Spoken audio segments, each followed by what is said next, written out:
In this video, I'm going to show you some of the amazing projects that I saw at Open Source. And we're going to talk about something kind of dangerous about projects. Apparently, being a nerd is contagious.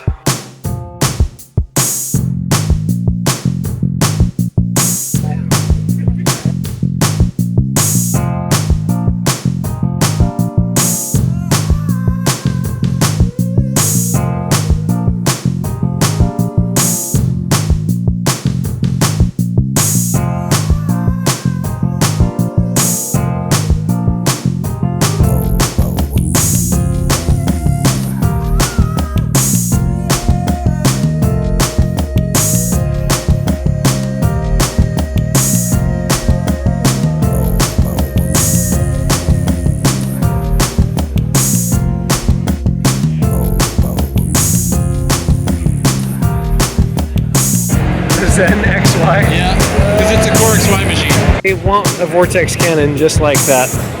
So badly. Rail bikes. Cheaper than buying a locomotive. Can't argue with that.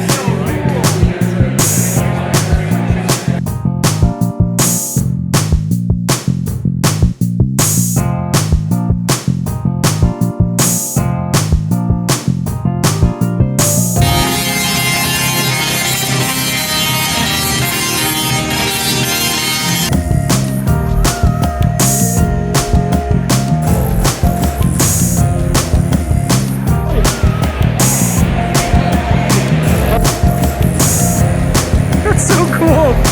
Cody, this is the coolest thing!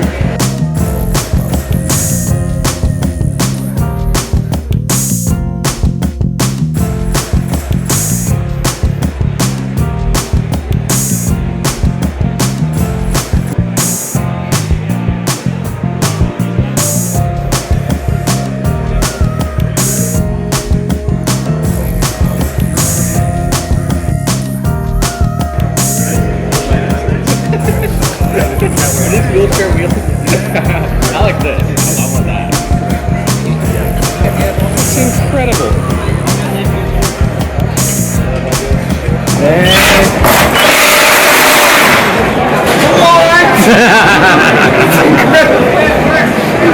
$1,000, 2 years. Try to go to the center. 2 years, 1,000 hours of working to this. Yeah, like in the afternoon, you know. Yeah. The children, the family, and work, they work, and the rest of it was getting this thing work properly. Gotcha. Also, I mean, I spent even more time, you know, afterwards getting this not only to work, but also as a product. So I sell it. Oh, really? And yeah, so of course they must be very reliable because I live in Germany, I assemble it in Germany, send it to the US, I sell it only in the US, and the problem is if there would be any malfunction or so, something breaking, it would be pretty annoying to get it sent to Germany, repairing. So it's really, it's not perfect, it's very complex, so, you know, not perfect, but it's pretty solid now. I've done the whole weekend, had a lot of fun. That's amazing. Are these 3D printed electric guitars? No, these are Guitar Hero guitars. Oh! I think we do have some 3D printed electric guitars over across from me. That's awesome. Real deal. So are you printing something last minute? Exactly. Awesome. What's it? Down to the wire. Initially, I started with this prototype here, and I had this crazy idea that I was going to make another one, but I decided I'm going to finish this one, and then I'm just going to keep working on this one for fun. For sure. Awesome. I mean, you got a whole weekend. Why not? Right? Yeah. Exactly. That's awesome. People might find it interesting. I love this. This whole event is just an excuse to nerd out. Yeah. And it's amazing. We came here last year, and I was like, we came as a general admission. I was like, next year I want to come as an exhibitor. Yes. I want to be part of the show, dang it. Absolutely. Part of the game. And I geeked out with this gentleman for about 20 minutes about his 3D printed jacquard loom. So are there little spurs? Oh, there are. Yeah. Okay. So the top ones only engage with these last row. The top ones, yeah, they're the last row, and then, yeah. Staggered down stair steps. That's amazing. And then this indexes, so it rolls forward by one each time. Correct. And then if you were to have this whole row of laser cut. Sort of suck them in and take them back down the bottom. So, but That's I have awesome. my simple ones to demonstrate also. That's incredible. So do you have to weight the strings just so that they return? It's less so they return and more just so like the fishing line doesn't curl up. It's mostly just to keep them biased a little bit Gotcha. down. It's not, they're not heavy, you know, they're just sort of there. You know? Gotcha. They're just trying to keep it every flat, And they so also the neutral. and because they're large, they help keep them all aligned. And then the shape is just so that they maintain their orientation? It's less orientation just so they don't get out of order, because if you don't have the weights, they'll like just, you know, get all messed up and stuff, so you don't want that. Sure, absolutely. That's incredibly cool. Just everything about that. It's so simple and it's also very not. Yeah, it's sort of just the same thing a bunch of times, but it adds up to a lot. Wow. Thank you so much. I think Andy's display from How to Make Everything perfectly encapsulated the blend of old and new that you saw at OpenSauce. Elliot rigged up this brilliant system where he had a Raspberry Pi that allowed you to use Andy's telegraph key to send yourself a message. It would send as a text message or an email. Absolutely amazing. And the battery that was running the telegraph key was one of his from-scratch contraptions. This is a walking coffee table that can lift 1,000 pounds. So really, it's one person can sit on this practically, because it tips a little, right? Right. But the center of mass is always between the legs. So it's okay? Yes, just try it. You know what? George Lucas came up with this with the AT-AT before any robotics engineer did. We gotta give him credit. You're basically dragging these feet across the floor. You're dragging these feet across this table. Wait.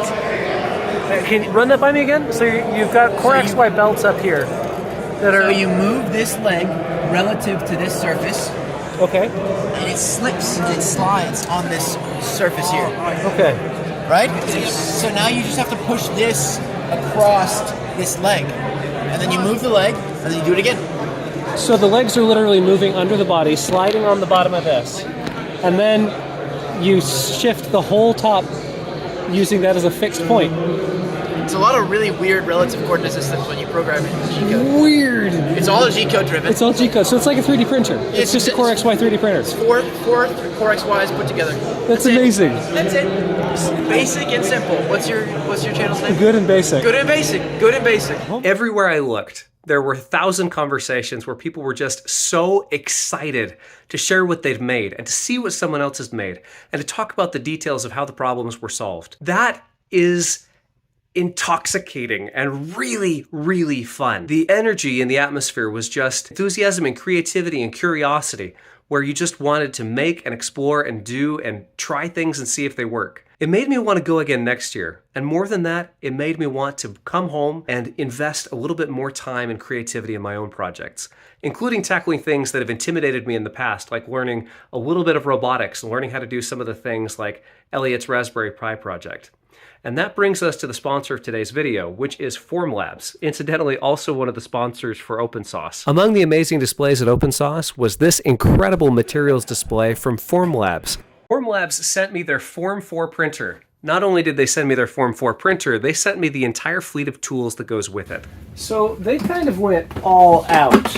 I have never owned a printer this nice before, and I am boggled at the new opportunities that this is going to open up. Not just in terms of the resolution of the prints I can make, and also the speed with which I can make them, but the material selection it opens up is incredible. This printer was incredibly easy to set up, and it's a little bit idiot-proof. The resin that goes with the printer comes in these pre-done containers that have a valve in the bottom, so you just drop them into place and they automatically drop out the appropriate amount of resin for your project. One of the most impressive value propositions that Formlabs brings is in their suite of materials. They have materials that are optimized for dentistry, for jewelry making. They sent me some optically clear resin that you can even make lenses out of. While at OpenSauce, I got to see some true silicone resin if you want to make parts that have high heat resistance, high chemical resistance, that are flexible like rubber. And they just barely released a new resin called ClearCast. And this stuff I'm really excited about because you can use it for lost wax casting with large prints, which means I can suddenly make things like Bronze Age axes using a 3D printer. I want to take the opportunity to say thank you to Andy for inviting me out to OpenSauce. Thank you for the event coordinators who put this thing together. I'm looking at you, William Osmond. And thank you to Formlabs for sending out this printer.